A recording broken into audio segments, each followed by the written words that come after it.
అందరికీ నమస్కారం. Welcome to Siriraj food. నేను మీ సిరి. ఈరోజు మనం చాలా టేస్టీగా, ఈజీగా, తక్కువ టైంలో అయ్యేలా రవ్వతో మంచి స్వీట్ రెసిపీని తయారు చేద్దాం.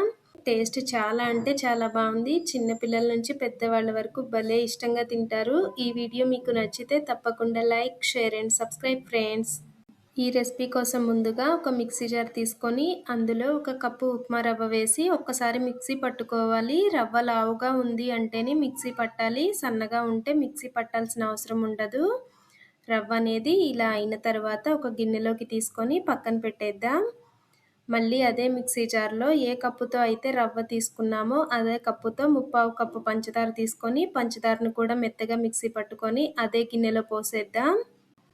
అదే మిక్సీ జార్లో పచ్చి కొబ్బరిని 3/4 కప్పు వరకు తీసుకొని మెత్తగా మిక్సీ పట్టుకోవాలి. పచ్చి కొబ్బరి లేదు అంటే ఎండు కొబ్బరి పొడైనా వేయొచ్చు.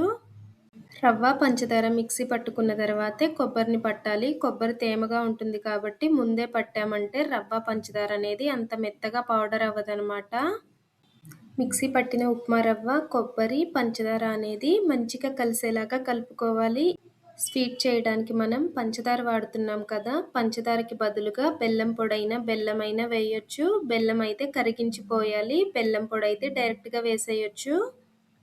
ఈ పొడైతే మంచిగా కలిసిపోయింది కదా, దీన్ని పక్కన పెట్టేసి గ్యాస్ మీద కళాయి పెట్టుకొని 1 కప్పు రవ్వకి 2 కప్పుల చిక్కటి పాలు పోసుకొని 1 స్పూన్ నెయ్యి వేసి పాలని ఒక పొంగు వచ్చే వరకు మరిగించుకోవాలి. పాలు పోస్తే తినము అనుకునే వాళ్ళైతే 2 కప్పుల నీళ్లు పోసైనా ఈ స్వీట్ని తయారు చేసుకోవచ్చు. పాలతో చేస్తేనే ఈ స్వీట్ టేస్ట్ అనేది చాలా బాగుంటుంది. పాలైతే ఒక పొంగు వచ్చేసినాయి కదా, ఇలా మరుగుతున్న పాలలో మనం ముందు తయారు చేసి పెట్టుకున్న పొడిని వేసి ఉండలేమి కట్టకుండా కలుపుకోవాలి. ఈ రవ్వలో మనం కొబ్బరి పొడి కలిపాం కాబట్టి ఉండలేమి కట్టదు, నిదానంగా కలిపినా కానీ సరిపోతుంది. మన ఛానల్లో ఇంకా ఈజీగా చేయగలిగే స్వీట్స్, స్నాక్స్, హెల్తీగా చేసే లడ్డూలు అన్నీ ఉన్నాయి. కుదిరితే ఒక్కసారి చూడండి. వీడియోస్ మీకు నచ్చితే తప్పకుండా సబ్స్క్రైబ్ చేయండి. ఈ స్వీట్ అనేది దగ్గరగా ఉడకడానికి ఎక్కువ టైం ఏమీ పట్టదు. మనం గ్యాస్ సిమ్లో పెట్టుకొని కలుపుతూ ఉన్నామంటే ప్యాన్ నుంచి చక్కగా సపరేట్ అయిపోతుంది. ఇలా సపరేట్ అయ్యింది, ఉడికిపోయింది అనుకున్న తర్వాత గ్యాస్ ఆఫ్ చేసుకొని మూత పెట్టి ఒక 10 నిమిషాలు పక్కన పెట్టుకోవాలి. 10 నిమిషాల తర్వాత మూత తీసి 1 స్పూన్ నువ్వులు వేసుకొని నువ్వులు పిండిలో అంతా మంచిగా కలిసేలాగా కలుపుకోవాలి. పిండి చూసారు కదా ఎంత స్మూత్గా ఉందో. ఇలా కలుపుకున్న పిండిని చిన్న చిన్న బాల్స్లా చేసుకొని మన వీడియోలో చూపించిన విధంగా చిన్న అప్పలుగా ఒత్తుకోవాలి. ఈ షేప్ అనే కాదు, మనకి నచ్చిన షేప్లో వీటిని తయారు చేసుకోవచ్చు. ఇలా అన్నీ తయారు చేసిన తర్వాత ఒక ప్లేట్లో పెట్టేసి పక్కన పెట్టుకోవాలి. ఎప్పుడు మనం అరిసెలు, కొబ్బరి బూరెలు పాకం పట్టి చేస్తూ ఉంటాం కదా, ఇలా పాకంతో పని లేకుండా 1 కప్పు రవ్వతో కొత్తగా చేసి చూడండి. టేస్ట్ అయితే చాలా అంటే చాలా బాగుంది. ఇంట్లో అందరికీ చాలా బాగా నచ్చుతుంది. ఇలా అన్నీ తయారు చేసి పక్కన పెట్టేసి గ్యాస్ మీద కళాయి పెట్టుకొని 2-3 ఇంచుల సుమారు నూనె పోసి నూనె లైట్గా హీట్ అయిన తర్వాత వీటిని ఒక్కొక్కటిగా వేయాలి.